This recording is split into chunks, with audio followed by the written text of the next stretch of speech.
أعوذ بالله من الشيطان الرجيم.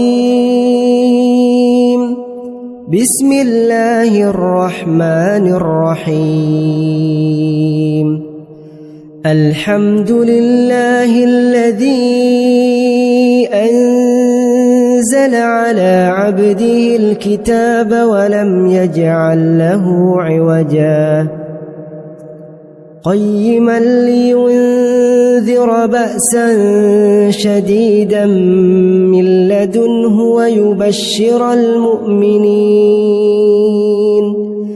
ويبشر المؤمنين الذين يعملون الصالحات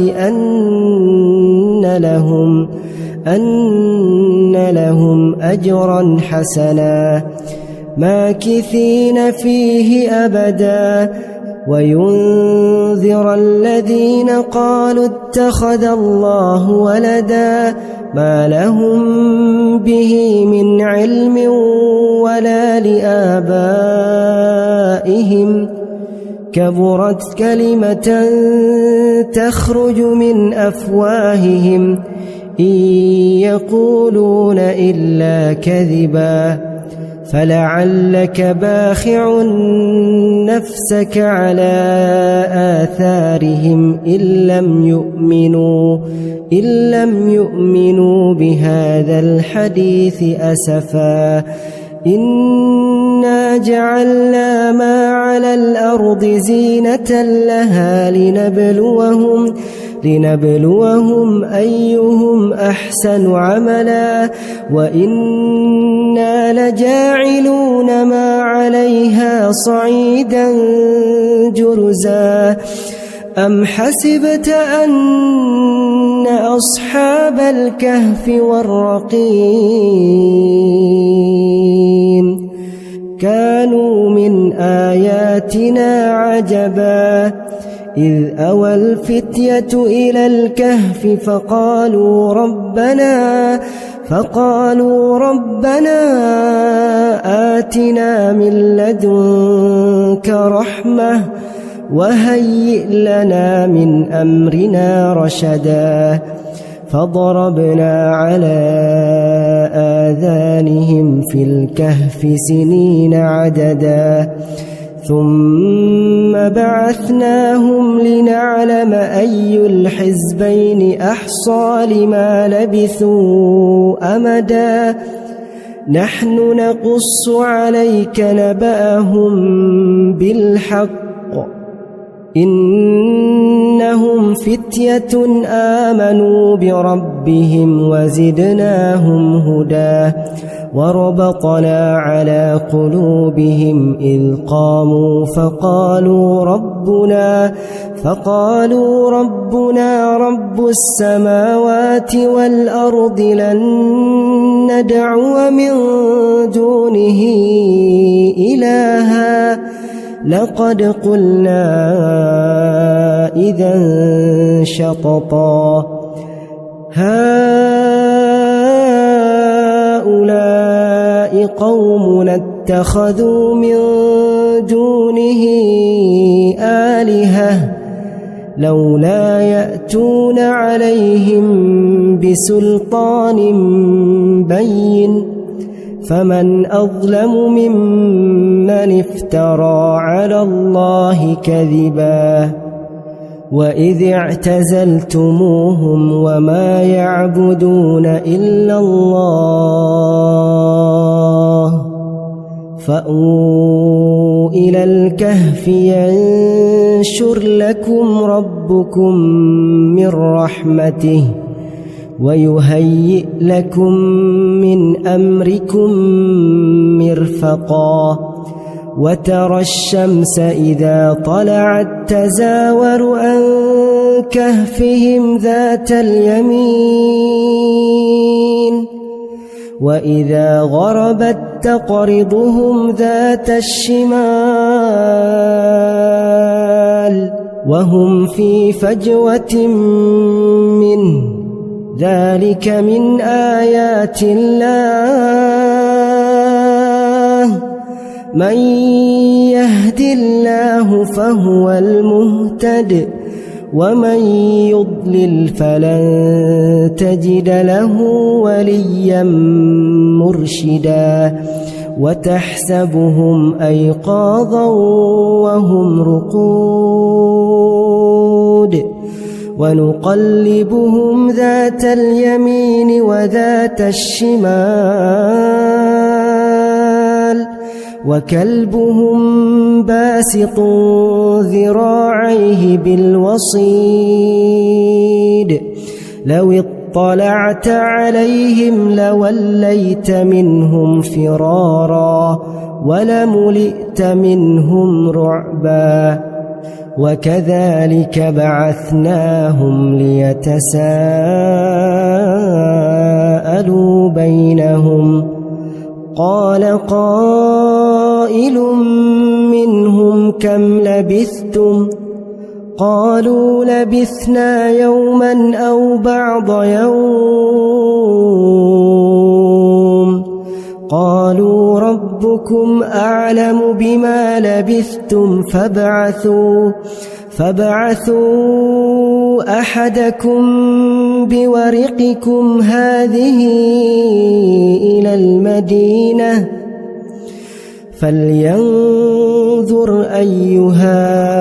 أزكى طعاما فليأتكم برزق منه وليتلطف ولا يشعرن بكم أحدا إنهم إن يظهروا عليكم يرجموكم أو يعيدوكم في ملتهم ولن تفلحوا إذن أبدا وكذلك أعثرنا عليهم ليعلموا أن وعد الله حق وأن الساعة لا ريب فيها إذ يتنازعون بينهم أمرهم فقالوا ابنوا عليهم بنيانا ربهم أعلم بهم قال الذين غلبوا على أمرهم لنتخذن عليهم مسجدا سيقولون ثلاثة رابعهم كلبهم ويقولون خمسة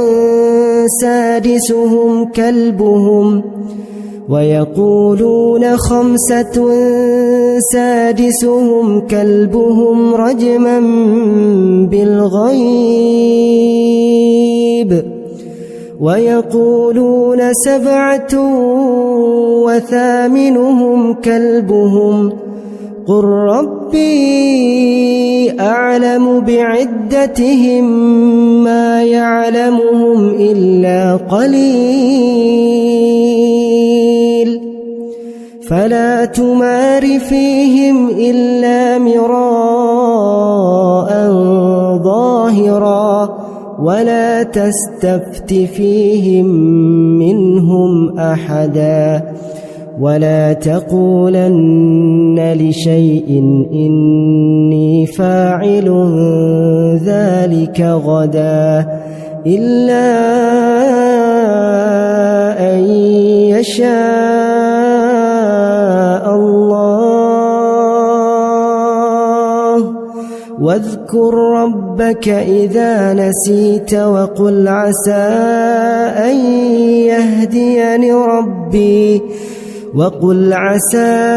أن يهديني ربي لأقرب من هذا رشدا ولبثوا في كهفهم 300 سنين وازدادوا 9 قل الله أعلم بما لبثوا له غيب السماوات والأرض أبصر به وأسمع ما لهم من دونه من ولي ولا يشرك في حكمه أحدا واتل ما أوحي إليك من كتاب ربك لا مبدل لكلماته ولن تجد من دونه ملتحدا واصبر نفسك مع الذين يدعون ربهم بالغداة والعشي يريدون وجهه ولا تعد عيناك عنهم تريد زينة الحياة الدنيا ولا تطع من أغفلنا قلبه عن ذكرنا واتبع هواه وكان أمره فرطا وقل الحق من ربكم فمن شاء فليؤمن ومن شاء فليكفر إنا أعتدنا للظالمين نارا أحاط بهم سرادقها وإن يستغيثوا يغاثوا بماء كالمهل يشوي الوجوه بئس الشراب وساءت مرتفقا إن الذين آمنوا وعملوا الصالحات إنا لا نضيع أجر من أحسن عملا أولئك لهم جنات عدن تجري من تحتهم الأنهار يحلون فيها من أساور من ذهب ويلبسون ثيابا خضرا من سندس واستبرق متكئين فيها على الأرائك نعم الثواب وحسنت مرتفقا واضرب لهم مثل الرجلين جعلنا لأحدهما جنتين من أعناب وحففناهما بنخل وجعلنا بينهما زرعا كلتا الجنتين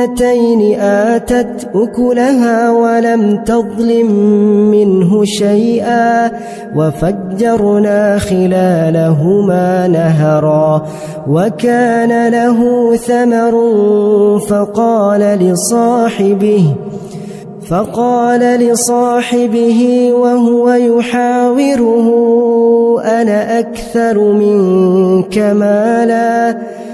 وهو يحاوره أنا أكثر منك مالا وأعز نفرا ودخل جنته وهو ظالم لنفسه قال ما أظن أن تبيد هذه أبدا وما أظن الساعة قائمة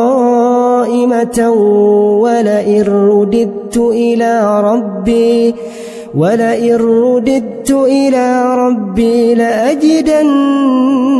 خيرا منها منقلبا قال له صاحبه وهو يحاوره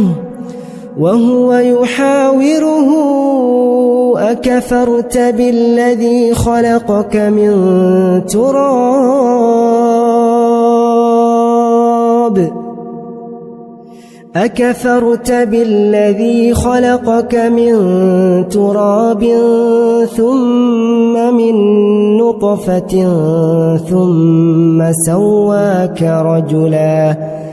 لكن هو الله ربي ولا أشرك بربي أحدا ولولا إذ دخلت جنتك قلت ما شاء الله لا قوة إلا بالله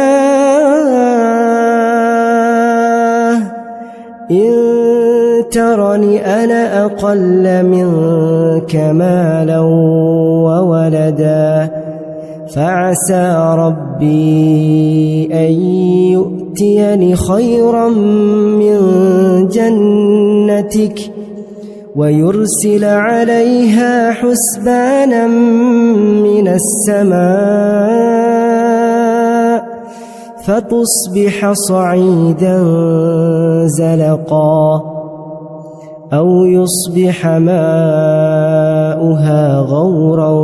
فلن تستطيع له طلبا وأحيط بثمره فأصبح يقلب كفيه على ما أنفق فيها وهي خاوية على عروشها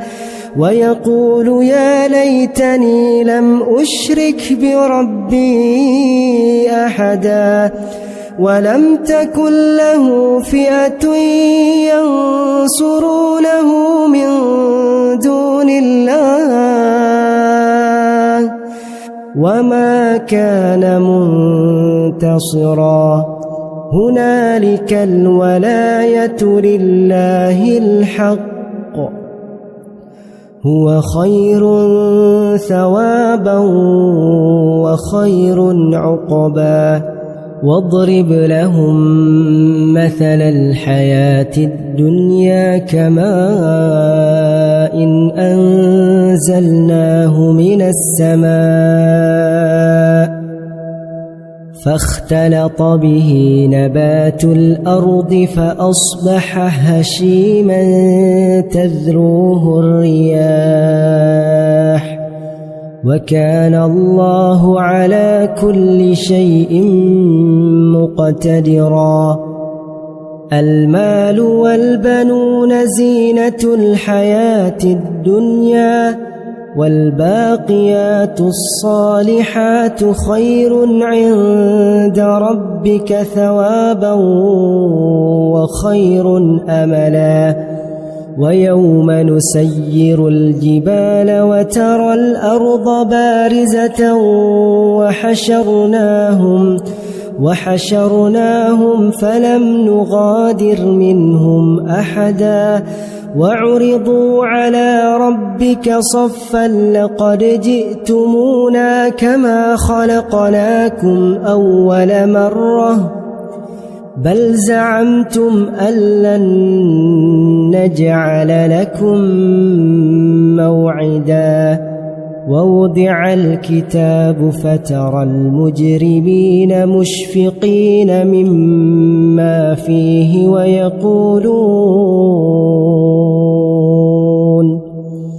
ويقولون يا ويلتنا ما لهذا الكتاب لا يغادر صغيرة ولا كبيرة إلا أحصاها ووجدوا ما عملوا حاضرا ولا يظلم ربك أحدا وإذ قلنا للملائكة اسجدوا لآدم فسجدوا إلا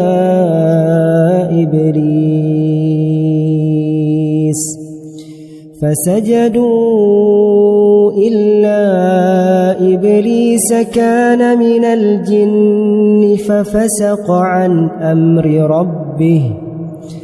أفتتخذونه وذريته أولياء من دوني وهم لكم عدو بئس للظالمين بدلا ما أشهدتهم خلق السماوات والأرض ولا خلق أنفسهم وما كنت متخذ المضلين عضدا ويوم يقول نادوا شركائي الذين زعمتم فدعوهم فلم يستجيبوا لهم وجعلنا بينهم موبقا ورأى المجرمون النار فظنوا أنهم مواقعوها ولم يجدوا عنها مصرفا ولقد صرفنا في هذا القرآن للناس من كل مثل وكان الإنسان أكثر شيء جدلا وما منع الناس أن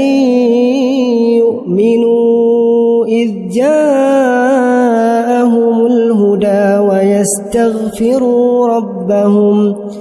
ويستغفروا ربهم إلا أن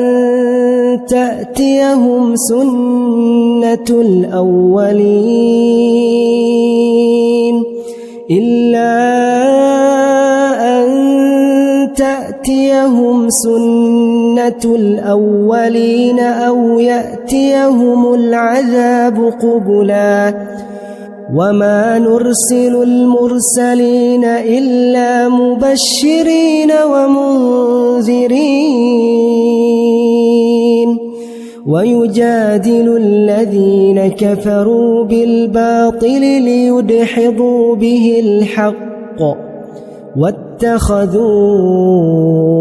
آياتي وما أنذروا هزوا ومن أظلم ممن ذكر بآيات ربه فأعرض عنها ونسي ما قدمت يداه إنا جعلنا على قلوبهم أكنة أن يفقهوه وفي آذانهم وقرا وإن تدعهم إلى الهدى فلن يهتدوا إذن أبدا وربك الغفور ذو الرحمة لو يؤاخذهم بما كسبوا لعجل لهم العذاب بل لهم موعد لن يجدوا من دونه موئلا وتلك القرى أهلكناهم لما ظلموا وجعلنا لمهلكهم موعدا وإذ قال موسى لفتاه لا أبرح حتى أبلغ مجمع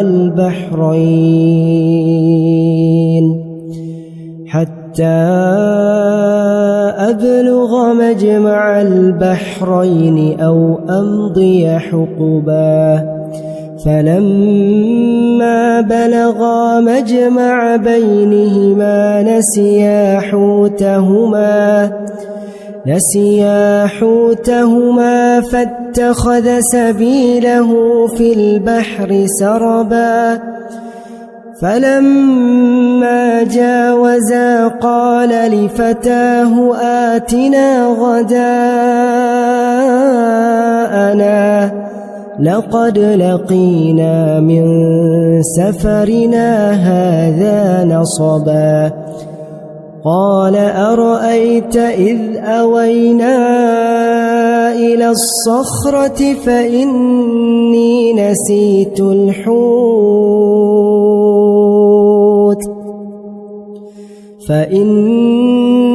نسيت الحوت وما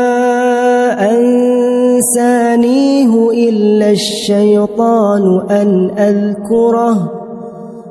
واتخذ سبيله في البحر عجبا قال ذلك ما كنا نبغ فارتدا على آثارهما قصصا فوجدا عبدا من عبادنا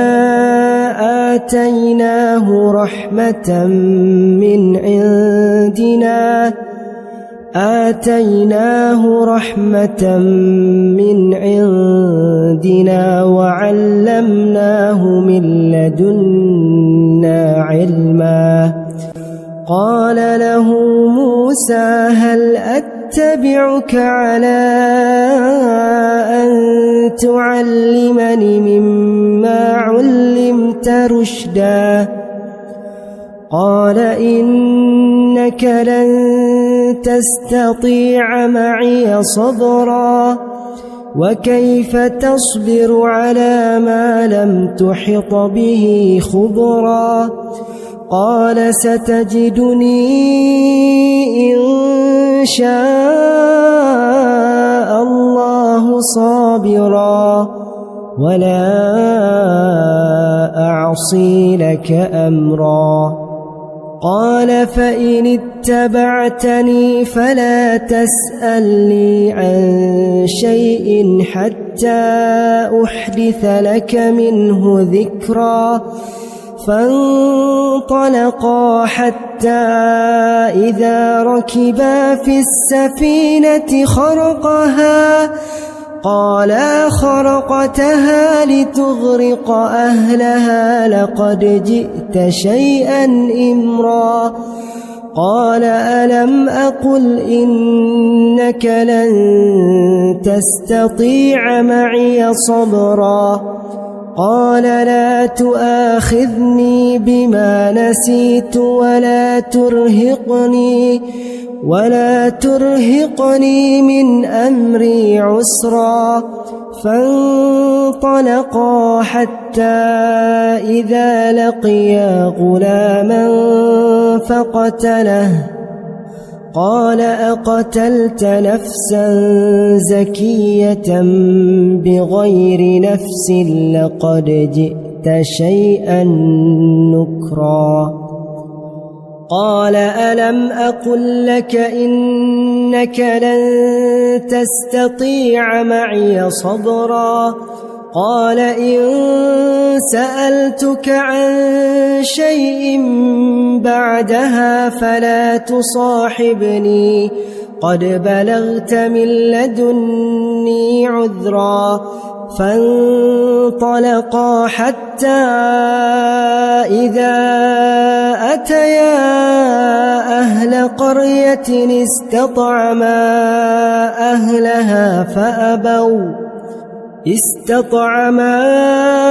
أهلها فأبوا أن يضيفوهما فوجدا فيها جدارا يريد أن ينقض فأقامه قال لو شئت لاتخذت عليه أجرا قال هذا فراق بيني وبينك سأنبئك بتأويل ما لم تستطع عليه صبرا أما السفينة فكانت لمساكين يعملون في البحر فأردت أن أعيبها وكان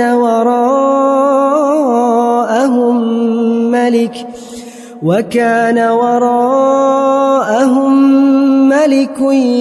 يأخذ كل سفينة غصبا وأما الغلام فكان أبواه مؤمنين فخشينا أن يرهقهما طغيانا وكفرا فأردنا أن يبدلهما ربهما خيرا منه زكاة وأقرب رحما. وأما الجدار فكان لغلامين يتيمين في المدينة وكان تحته كنز لهما وكان أبوهما صالحا فأراد ربك أن يبلغا أشدهما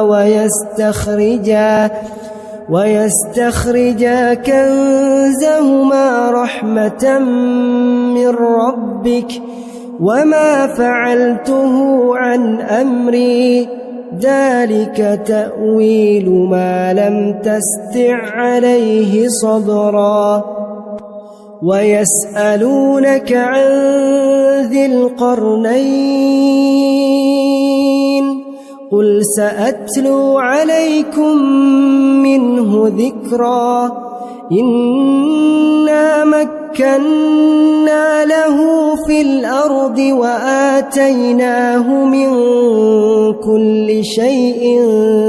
سببا فأتبع سببا حتى إذا بلغ مغرب الشمس وجدها تغرب في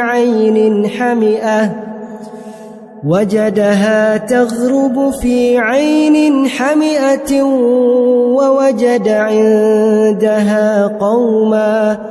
قلنا يا ذا القرنين إما أن تعذب وإما أن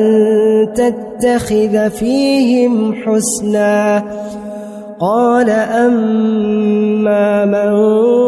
ظلم فسوف نعذبه ثم يرد إلى ربه فيعذبه عذابا نكرا. وأما من آمن وعمل صالحا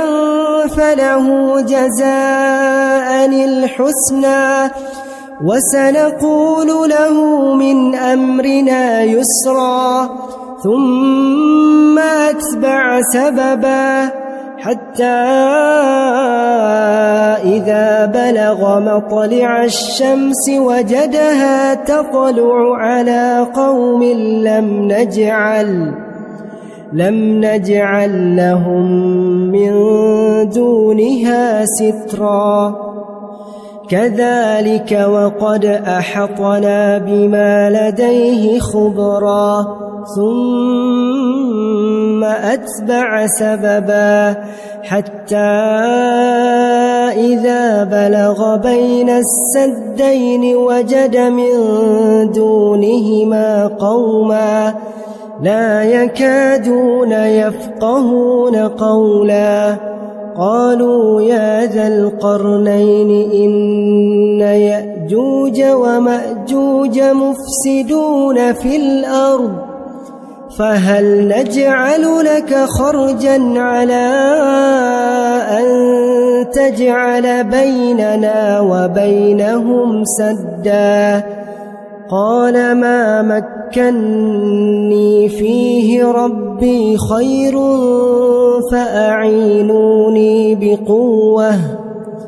فأعينوني بقوة أجعل بينكم وبينهم ردما. آتوني زبر الحديد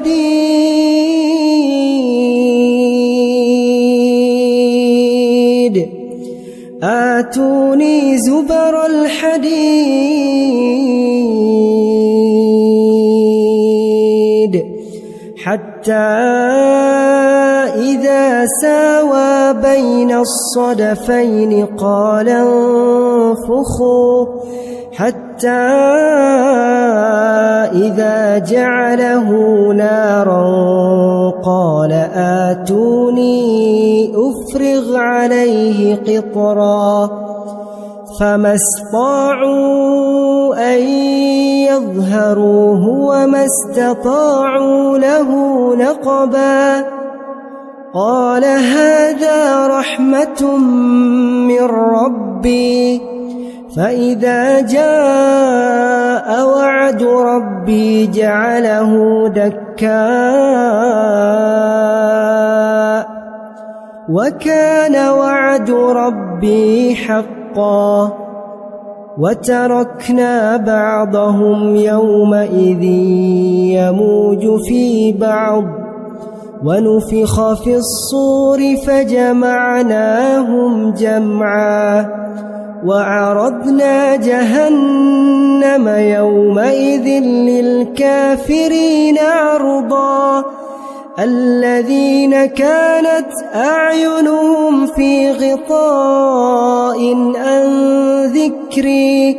وكانوا لا يستطيعون سمعا أفحسب الذين كفروا أن يتخذوا عبادي من دوني أولياء إنا أعتدنا جهنم للكافرين نزلا قل هل ننبئكم بالأخسرين أعمالا الذين ضل سعيهم في الحياة الدنيا وهم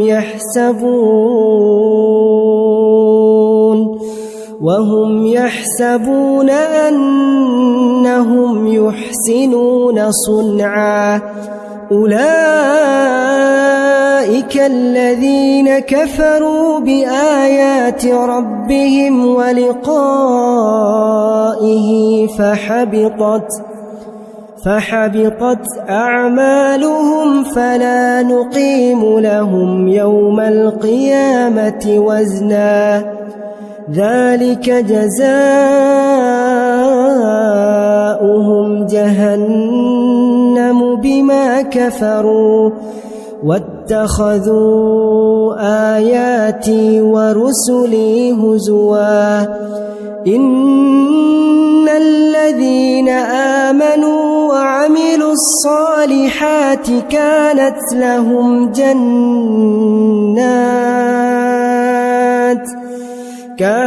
لهم جنات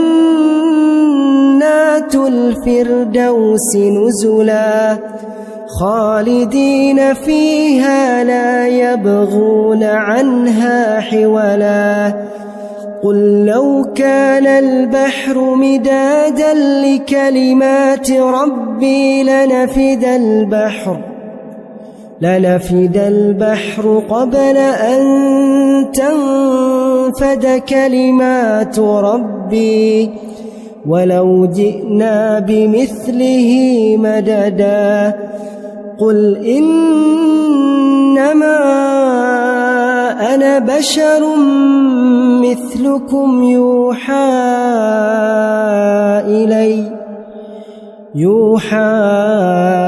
إلي أنما إلهكم إله واحد فمن كان يرجو لقاء ربه فليعمل